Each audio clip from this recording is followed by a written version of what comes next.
ఫస్ట్లో టిక్కెట్ల కేటాయింపుల మీద చర్చలు, ఆ తర్వాత సంప్రదింపులు, ఆ తర్వాత బుజ్జగింపులు, ఆ తర్వాత తిరుగుబాట్లు, ఆ తర్వాత సస్పెన్షన్. ఇప్పుడు 4వ దశకు వచ్చాం.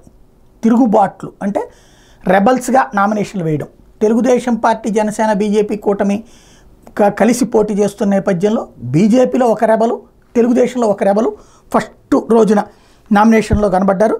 శ్రీకాకుళం జిల్లా టెక్కల్ నియోజకవర్గం, ఏలూరు జిల్లా నూజివీడులో 2 చోట్ల కూడా ఈ కూటమికి సంబంధించి 2 రెబల్స్. ఇందులో టెక్కల్లో టీడీపీ అభ్యర్థిగా అచ్చెన్నాయుడు పోటీ చేస్తుంటే, నందిగామ మండలం బీజేపీకి చెందినటువంటి అట్టాడ రాజేష్ కూటమి రెబల్ అభ్యర్థిగా నామినేషన్ దాఖలు చేశారు.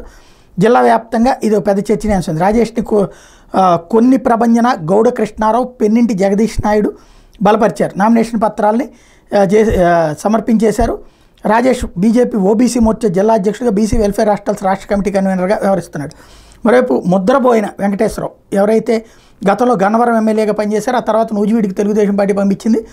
ఆయన ఎంతకాలం చేశాక ఇప్పుడు ఆ సీటు కాస్త వేరే వాళ్ళకి ఇచ్చినటువంటి నేపథ్యంలో ముద్రబోయిన వెంకటేశ్వరరావు పార్థసారథిని పెనమలూరు నుంచి తీసుకెళ్లి నూజివీడికి పంపించిన నేపథ్యంలో ముద్రబోయిన వెంకటేశ్వరరావు గురువారం నామినేషన్ దాఖలు చేశారు.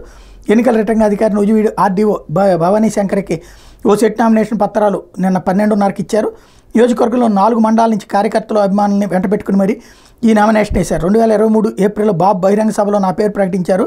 కానీ ఎన్నికలు వచ్చేసరి టికెట్ని కొలుసు పార్థసారథి కట్టబెట్టారు కాబట్టి నేను స్వతంత్ర అభ్యర్థిగా బరిలోకి దిగుతున్నాను ప్రకటించారు. ఈ 2 చోట్ల అక్కడేమో బీజేపీ రెబల్ తెలుగుదేశానికి, ఇక్కడేమో తెలుగుదేశం సొంత రెబల్ ఒక పక్కన కనబడుతున్నారు.